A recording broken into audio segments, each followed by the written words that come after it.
पालघर जिले के वाड़ा तालुका के खुर्री स्थित eco green company में गैस लीक होने से हड़कंप मच गया।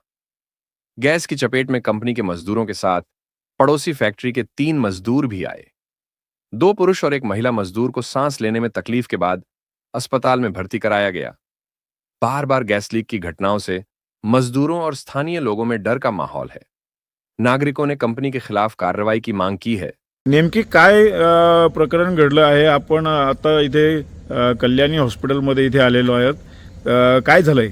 आम्ही सकाळी जेव्हा कामावर आलो, सकाळी 8:30-9च्या दरम्यान, त्या टायमाला बाजूला तिथे इको ग्रीन म्हणून जी कंपनी गेल्या 4-5 महिन्यापासून तिथे वायू गळती आणि वेगवेगळ्या प्रकारची त्यावर रासायनिक प्रक्रिया होते, ज्यामुळे आमच्या कंपनीतील हे सगळे कामगार वर्ग आणि आजूबाजूच्या कंपनीतील सुधीर स्विचगेअर कंपनी आहे तिथील सुद्धा वर्कर आहेत, तर सगळ्यांना त्याचा श्वास घेण्यास त्रास होणे, जळजळ. आणि आज सकाळची घटना अशी घडली की 9:30-9:30च्या दरम्यानमध्ये तिथे काय झालं आम्हाला एक्झॅक्ट माहिती नाही, पण जो वायू गळती झाल्यामुळं जे काही श्वास घ्यायला किंवा असं जो त्रास होऊ लागला, त्यामुळं आताच आम्ही एक महिला आणि जवळपास 2 ते 3 पेशंट आम्ही आता इथे कल्याणी हॉस्पिटलमध्ये येऊन ॲडमिट केले. त्यांना श्वास घ्यायला त्रास आणि चक्कर येऊन पडल्या.